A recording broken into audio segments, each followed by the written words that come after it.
Bon sabbat. J'espère que vous êtes tous heureux d'être dans la maison du Seigneur.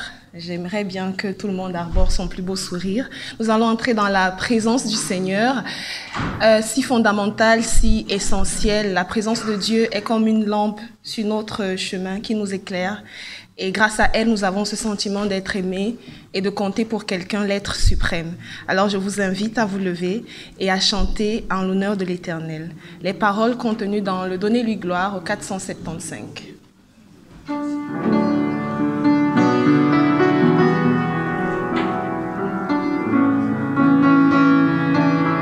Chantons. Trouver dans ma vie ta présence, tenir une lampe allumée,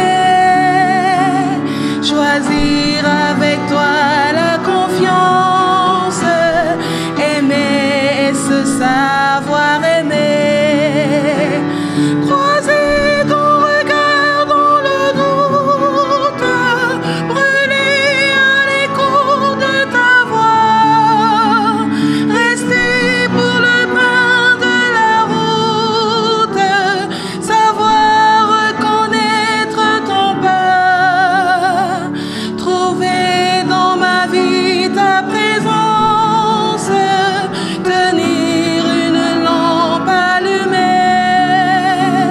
choisir avec toi la confiance, aimer, se savoir aimer,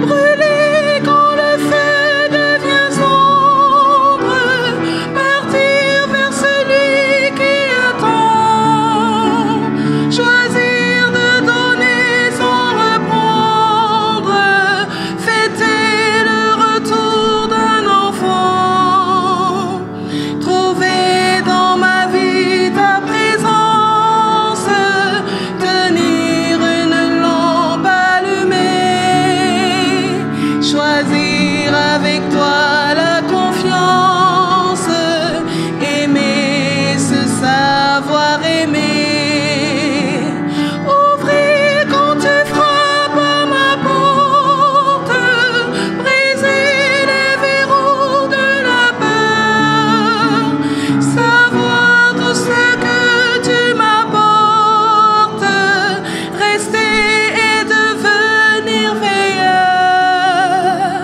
trouver dans ma vie ta présence, tenir une lampe allumée, choisir avec toi la confiance, aimer et se savoir aimer.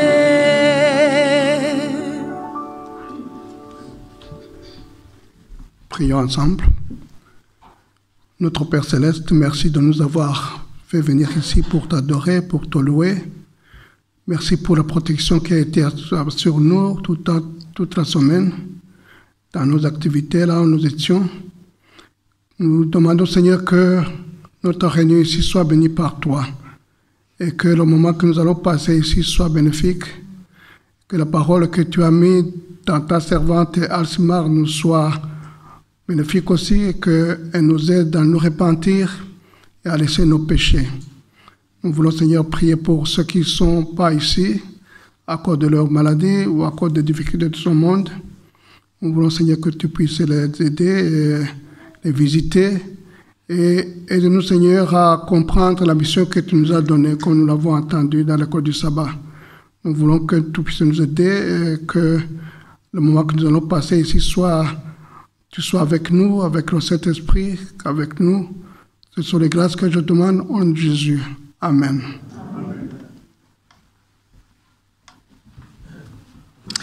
Un ami fidèle, tendre, un ami qui ne nous déçoit pas, un ami comme on n'en trouvera jamais, comme il ne s'en fait plus.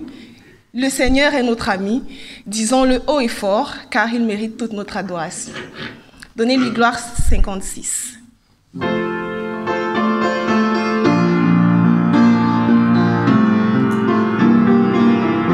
Chantons. Quel ami fidèle et tendre nous avons en Jésus-Christ, toujours prêt à nous entendre, à répondre à notre cri. Il connaît nos défaillances, nos chutes de chaque jour.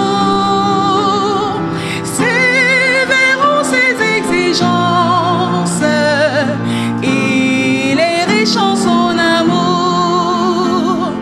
Quel ami fidèle et tendre nous avons en Jésus-Christ, toujours prêt à nous comprendre quand nous sommes en souci. Disons-lui toutes nos craintes,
Cette histoire, je vais commencer à la lire.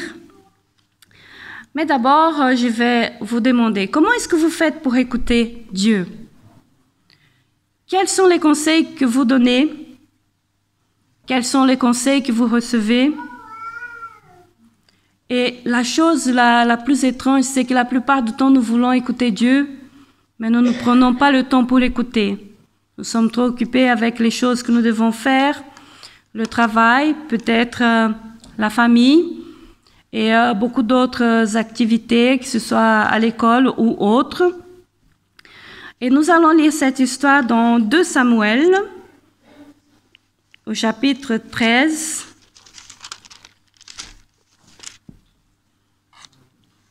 Une histoire un peu triste, mais vous allez voir pourquoi je vais vous la raconter. C'est une histoire d'Amon et Tamar. Je ne sais pas qui est-ce qui parmi vous connaît cette histoire. Il y en a une, 1, 2, 3. Qui encore connaît cette histoire, Amon et Tamar? Peut-être que... Voilà. quelques-uns connaissent cette histoire. Et je me demandais, mais pourquoi cette triste histoire, elle est dans la Bible? Et voilà ce qui dit. Après cela, voici ce qui arriva. Absalom, fils de David, avait une sœur qui était belle et qui se nommait Tamar. Amnon, fils de David, l'aimait. Jusque-là, il n'y a rien de grave. Amnon, il était tourmenté jusqu'à se rendre malade à cause de Tamar, sa sœur, car elle était vierge et il paraissait difficile à Amnon de faire auprès d'elle la moindre tentative. Amnon avait un ami nommé Jonadab, fils de Chiméa, frère de David, et Jonadab était un homme très habile. Alors, qu'est-ce que Jonadab il va faire? Il va donner un conseil. Et ce que je voulais attirer votre attention ce matin, c'est pour les conseils que nous recevons. Qu'est-ce qui fait Jonadab? Il voit qu'il était un peu triste. Amnon, c'est ce que nous faisons parfois avec nos enfants. Ils se réveillent avec une tête un peu triste, jusqu'à par terre. La veille, ils étaient bien. Et on se dit, mais qu'est-ce qu'on est toujours là? Mais qu'est-ce qui ne va pas? Qu'est-ce qui ne va pas? Et Amnon, il dit, écoute, j'aime ma sœur Tamar et j'aimerais avoir des rapports avec ma sœur. C'est pour ça que je suis triste. Et chose abominable dans cette nation, et je crois que partout, c'est pas une chose très courante, c'est une chose triste. Et j'ai connu une dame qui, elle, a été son frère a fait une tentative de viol. Et cette femme, elle a tellement souffert avec cette histoire qu'elle en parlait sans arrêt. Elle me racontait cette histoire. Et elle a été blessée profondément. Et le pire dans l'histoire, c'est que sa maman croyait que c'était de sa faute. Et elle a porté cette tristesse en elle jusqu'à son décès. Et je ne sais pas pourquoi le Seigneur m'a demandé de raconter cette histoire ce matin, mais probablement que quelqu'un le sait parmi nous. Alors, il a dit, écoutez, Amnon, tu es triste, nous allons résoudre ce problème. Qu'est-ce que tu vas faire? Maintenant, tu vas aller dire à ton père de laisser venir ta sœur préparer à manger. Et ton père va sûrement la laisser venir préparer à manger. Tu vas dire que tu es malade et tu pourras profiter de l'occasion. Une chose, qu'est-ce qu'il fait? Il va suivre le conseil de son ami et il va le faire. Voilà dans la suite de la lecture. Alors, il est dit qu'il était très habile, on va dire un manipulateur, menteur, et il voulait enseigner à Amnon comment il fallait faire pour séduire. Alors, il lui dit, « Pourquoi as-tu l'air si misérable matin après matin, fils de roi? Ce n'est pas parce que tu es un fils de roi que tu vas faire les choses convenablement. Ne veux-tu pas me le dire? » Amnon lui répondit, « J'aime Tamar, la sœur d'Absalom, mon frère. » Jonadab lui dit, « Couche-toi et fais le malade. Quand ton père viendra te voir, tu lui diras, « Je t'en prie que ma sœur Tamar vienne me donner à manger, qu'elle prépare la nourriture sous mes yeux, afin que je la voie, et qu'elle me la donne de sa propre main. » Amnon se coucha et fit le malade. Le roi vint le voir et Amnon dit au roi, « Je te prie que ma sœur Tamar vienne faire 2 gâteaux sous mes yeux et qu'elle me nourrisse de sa propre main. » David fit dire à Tamar chez elle, « Va, je te prie, chez Amnon ton frère, et prépare-lui à manger. » Tamar alla chez Amnon son frère, qui était couché. Elle prit de la pâte, la pétrit, prépara devant lui des gâteaux, et les fit cuire. Puis, elle prit la poêle et le servit. Mais Amon refusa de manger. Il dit, « Faites sortir tout le monde de chez moi. » Et tout le monde sortit de chez lui. Alors Amon dit à Tamar, « Porte-le-moi dans la chambre et nourris-moi de ta propre main. » Il était un peu capricieux aussi, hein, on voit bien. Et ça a pris quand même du temps. Quand on veut faire des méchancetés, parfois c'est pas tout de suite. C'est pas sur un acte de colère très rapide, mais il a eu quand même une manipulation très grande pour préparer sa méchanceté. Alors qu'est-ce que Tamar elle a fait? Elle a apporté les gâteaux et pour qu'il le mange. Et il dit, viens, couche avec moi ma sœur. Elle lui répondit, non, mon frère. N'abuse pas de moi, car cela c'est inadmissible en Israël. Ne commets pas une telle folie. Où irais-je, moi, avec mon déshonneur? Et toi, tu serais comme un fou en Israël. Maintenant, je te prie, parle au roi. Elle essaye d'arranger les choses, mais ça n'a pas fonctionné. Alors, Amon, il a profité d'elle, et après qu'il ait fait ça, il lui a demandé qu'on le jette dehors. Il a fermé la clé. Et Tamar, désespérée, elle a déchiré ses vêtements et elle s'en est allée. L'histoire est un peu plus longue, mais vous pouvez la lire après. Son frère Absalom, il a été vraiment horrifié de la chose, mais il a dit, « Ne raconte pas maintenant les choses. Ne raconte pas maintenant. » Il avait décidé dans son cœur que c'était lui qui allait la venger. C'était lui qui allait faire les choses pour pouvoir réparer ce que son frère avait fait. Mais à cette époque-là, c'était un peu plus compliqué. Elle ne pouvait plus se marier parce qu'elle n'était plus vierge et sa condition allait être difficile. Et toute cette manipulation, ce mensonge, le conseil que ce garçon il avait donné, allait maintenant amener la violence dans la maison de David.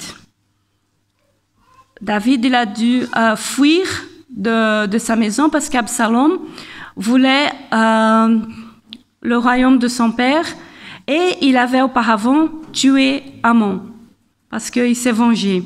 Alors, vous voyez, un mensonge, qu'on peut dire un petit mensonge, le mensonge n'était pas si horrible, mais l'acte après, c'est devenu quelque chose d'horrible, d'épouvantable, qui a détruit plusieurs vies. La vie d'Absalom, parce qu'il a été tué.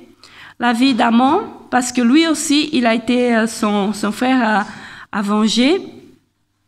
Et David, il a eu aussi beaucoup de souffrance par rapport à cette situation.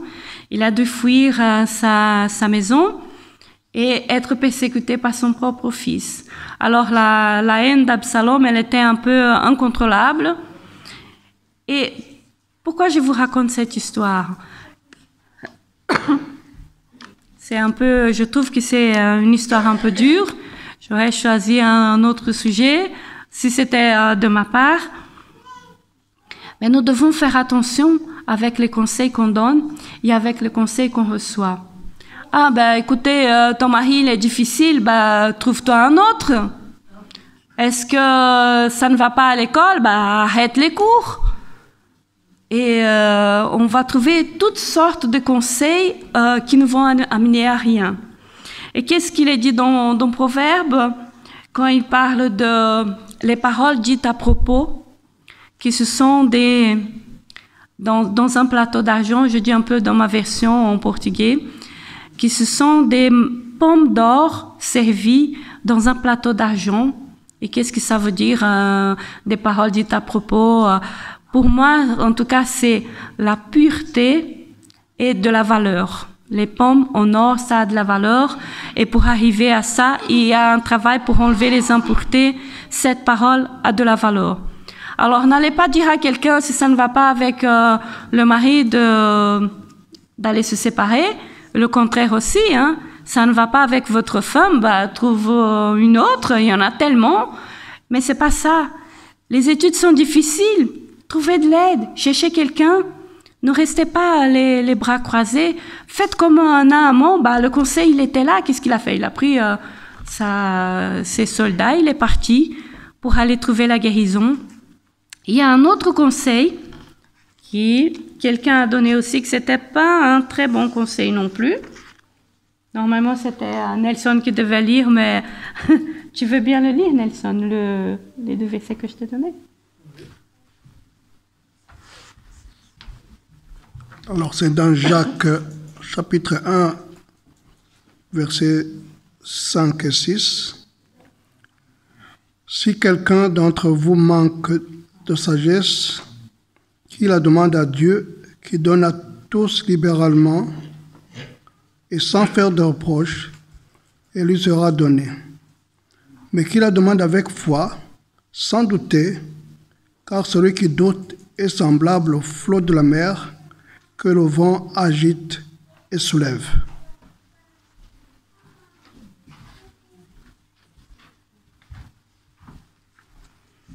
Alors, un autre conseil, que c'est heureusement que Job n'a pas suivi. Nous ne sommes pas obligés de suivre les mauvais conseils que nous entendons. Mais parfois, nous entendons aussi des belles choses. Il y avait une période de ma vie que je devais choisir de vendre un terrain parce que je devais le partager. Et ça m'a coûté tellement on va dire, ça m'avait tellement pris de mon énergie que j'en avais plus d'énergie pour lutter avec ça. Je me suis dit, je vais me rendre, que cette personne, elle parte avec ce terrain, comme ça je serai en paix. J'étais en recherche de la paix. Et j'ai une amie très chère qui est au Brésil, et quand nous partons au Brésil, nous allons chez eux, chez son mari et elle me l'a dit, non, tu ne vas pas faire ça. Tu as travaillé dur, tu as ta part dans ce terrain, et tu ne peux pas faire comme ça, de laisser tout partir. Il faut que tu trouves un compromis, et je vais t'aider à le faire. Elle m'avait écrit un mail long comme ça. Et dans ma tête, c'était décidé, je lâche prise. Et ces propos, ils étaient vraiment bienvenus, parce que j'étais un peu dans le désarroi, dans la confusion, et les choses se sont bien passées par la suite. Dieu merci, ça s'est arrangé. Alors, parfois on désespère, et même dans des choses qui sont très très simples, hein. J'espère que Claude et Nelson ne vont pas m'en vouloir. J'avais choisi quelques chants, et puis à la fin, le chant que c'était le plus important, il n'était pas dans l'eau, et moi j'étais fâchée. Et je me suis dit, mais comment est-ce possible? Je voulais tellement ce chant, mais au lieu de vite aller envoyer un message, je dis, mais mon chant, le principal, il n'était pas dedans. Hein. Qu'est-ce que vous avez fait? Et pourquoi est-ce que j'ai pas mon mot à dire? Au lieu de faire ça, je me suis dit, bon, je vais quand même dire aux gens qu'est-ce qu'il faut faire. Alors pourquoi est-ce que je ne mets pas en pratique? Alors, j'ai prié le Seigneur, j'ai expliqué ce que je ressentais. Déjà, c'était déjà un point en moins. Et puis, pour finir, j'ai rien dit. Les choses se sont bien passées. Les chants, ils étaient ici. On a chanté, on a loué le Seigneur. Et c'était pas ça le plus important. Peut-être que le Seigneur me disait, ben, écoute, concentre-toi sur ce que tu vas dire et laisse les autres faire leur part. Et ça s'est bien passé aussi. Mais parfois, nous sommes tellement... on va dire comme ça, nous voulons que les choses se passent tellement vite, tout passe tellement vite, on a envie de parler à quelqu'un, on saute sur son téléphone, on a envie de manger quelque chose, on peut commander, on peut faire quelque chose vite fait. Et nous sommes habitués à ça et nous ne nous donnons même pas le temps que le Seigneur il agisse dans nos vies.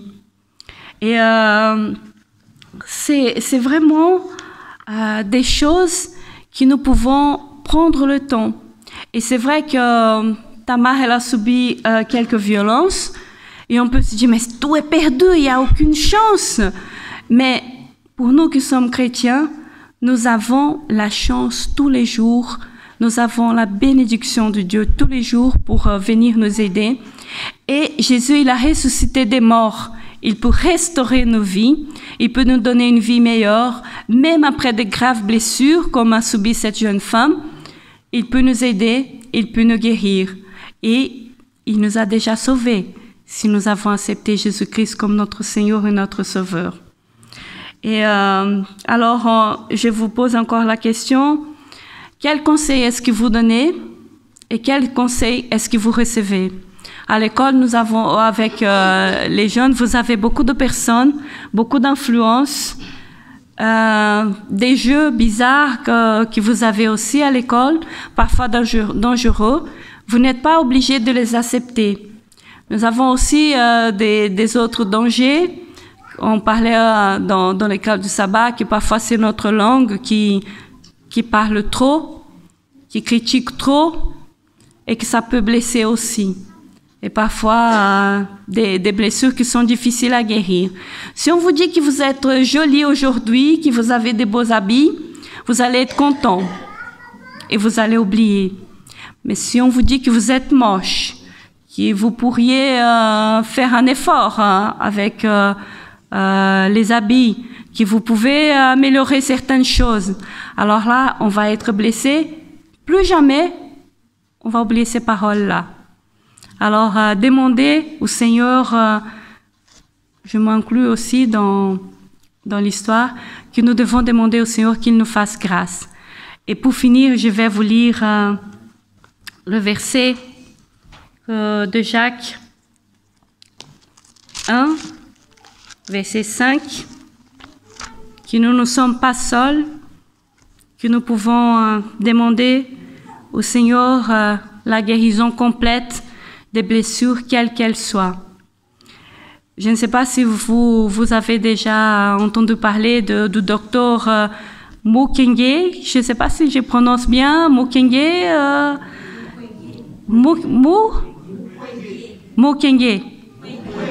Mukwege. Voilà. Tu peux dire bien fort, comme ça on a, on a le son qu'il faut. Cet homme, il a reçu un don extraordinaire du Seigneur qui est avoir de la compassion pour les femmes qui se font violer. Et vous savez, certaines femmes sont tellement blessées qu'elles ont les parties intimes qui sont déchirées, abîmées à tout jamais. Mais le Seigneur a donné la compassion à cet homme, à ce docteur, de réparer ces personnes qui sont blessées. Et j'espère que cet homme, il a reçu le prix Nobel de la paix pour son travail. Nous pouvons faire à notre échelon des gentilles choses pour des personnes qui sont blessées autour de nous et parfois avoir une oreille attentive pour pouvoir écouter les personnes qui ont besoin de raconter leur vie, qui ont besoin, je sais que c'est pas n'importe qui vous allez raconter, mais si vous en avez besoin, cherchez de l'aide et que le Seigneur aussi puisse garder nos jeunes, nos enfants, pour qu'ils puissent être protégés de ces atrocités. Je sais que l'Église ne parle pas souvent de ces sujets, mais notre Église, c'est un échantillon de la société et nous pouvons subir des choses horribles aussi. Et aussi demander de la sagesse au Seigneur pour ne pas donner de mauvais conseils et de chercher auprès des personnes qui sont capables de le faire pour pouvoir s'en sortir. Il y a de l'espoir, le Seigneur peut guérir, il peut restaurer. Alors nous allons lire ce qu'il dit dans Jacques 1 au verset 5. Nous devons prier pour la sagesse. Si l'un d'entre vous manque de sagesse, qu'il la demande à Dieu, qui donne à tous généreusement et sans faire de reproches, et elle lui sera donnée. Mais qu'il la demande avec foi, sans la moindre hésitation, car celui qui hésite est semblable au flot de la mer que le vent agite et soulève. Alors, qu'un tel homme ne s'imagine pas recevoir quoi que ce soit du Seigneur, c'est un homme à l'âme partagée, inconstant dans toutes ses œuvres. Alors, nous pouvons demander cette sagesse à Dieu, il donne généreusement. C'est pas quelque chose que nous devons mériter pour le faire, nous devons simplement demander et croire qu'il va nous la donner. Alors, pour la jeunesse, je vous demande aussi de prêter attention et de demandez à Dieu qu'il vous donne la sagesse pour cette période difficile de votre vie. Que le Seigneur puisse nous bénir et que nous puissions vraiment écouter ce qu'il a à nous dire et de vraiment prêter attention à celui qui est à côté de nous. Que le Seigneur nous aide dans toutes choses. Au nom de Jésus, Amen.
T'es-tu jamais senti seul, abandonné, déboussolé, submergé, bouleversé par les tumultes de la vie? As-tu jamais eu l'impression que tu te retrouvais impuissant ou impuissante devant certaines situations qui te dépassent?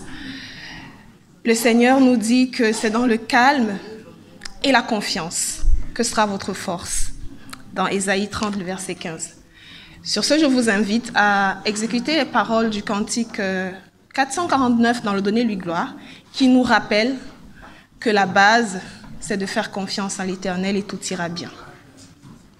Debout, s'il vous plaît.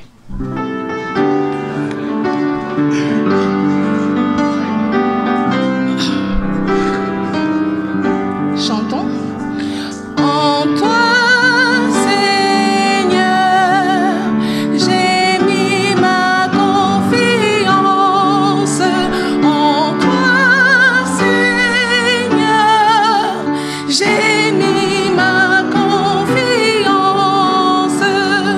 ton puissant secours passe.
Seigneur, c'est vrai que ce matin, nous te demandons de venir nous bénir, de venir protéger nos enfants, de protéger notre jeunesse, qu'ils ne puissent pas connaître ces malheurs, que tu puisses aussi leur apprendre à prendre des bonnes décisions, à ne pas écouter des mauvais conseils, et qu'ils puissent être entourés de leurs parents. Et on sait même que quand les parents font défaut, tu es là. Tu as promis que tu allais nous adopter et que nous serions tes enfants. Seigneur, ne permets pas qu'on t'oublie, ne permets pas que pendant cette semaine, on puisse écouter la voix de malin nous dire que nous devons faire des choses qui ne sont pas en accord, en harmonie avec ta parole. Que tu puisses vraiment bénir ceux qui ont été un jour blessés d'une manière ou d'une autre, même que cela n'a pas été aussi grave qu'avec Tamar, que tu puisses restaurer, que tu puisses guérir les cœurs qui ont besoin de toi, qui ont besoin d'être délivrés de toutes ces souffrances. Et que si on a aussi d'autres souffrances, que tu puisses venir avec nous, vers nous, et nous sauver. Nous avons besoin chaque jour que tu sois avec nous, que ton esprit vienne aussi et nous conseiller comme le consolateur que tu nous as promis. Et qu'il est là aussi tous les jours, le Saint-Esprit, Jésus et toi-même, à chaque jour nous orienter et nous dire ce qu'il faut faire. Qu'on puisse prendre le temps pour lire ta parole, pour lire les proverbes qui nous disent tellement de belles choses à propos de la sagesse, des choses que nous devons faire pour vivre en harmonie avec toi. Pardonne-nous nos péchés, Seigneur, et que tu puisses aussi bénir ceux qui sont à la maison, ceux qui ont besoin d'une parole réconfortante, qui ont besoin de sentir tes bras autour d'eux. Seigneur, fais-nous miséricorde et grâce comme tu fais tous les jours de nos vies.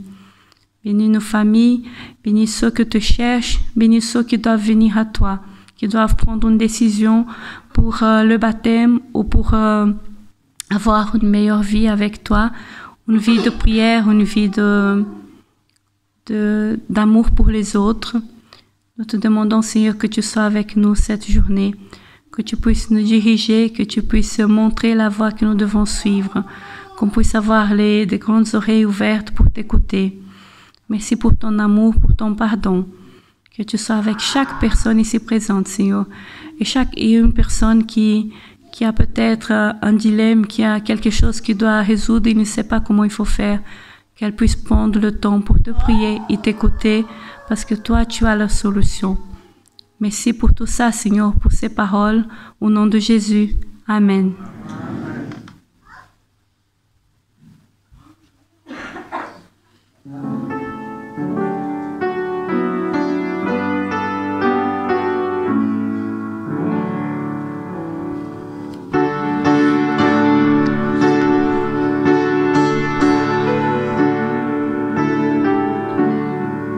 Chantons.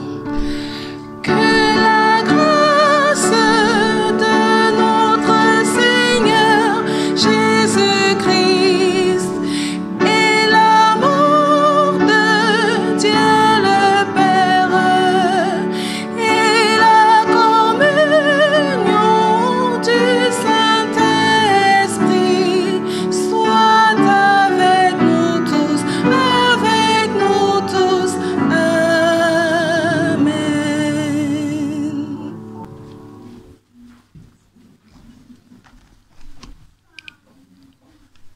Que votre cœur ne se trouble pas. Croyez en Dieu et croyez en moi. Il y a beaucoup de demeures dans la maison de mon Père. Sinon, je vous l'aurais dit, car je vais vous préparer une place. Donc si je m'en vais et vous préparer une place, je reviendrai et je vous prendrai avec moi, afin que là où je suis, vous y soyez aussi. Et où je vais, vous savez le chemin. Je vais vous souhaiter une bonne semaine. Continuez à avoir un bon sabbat.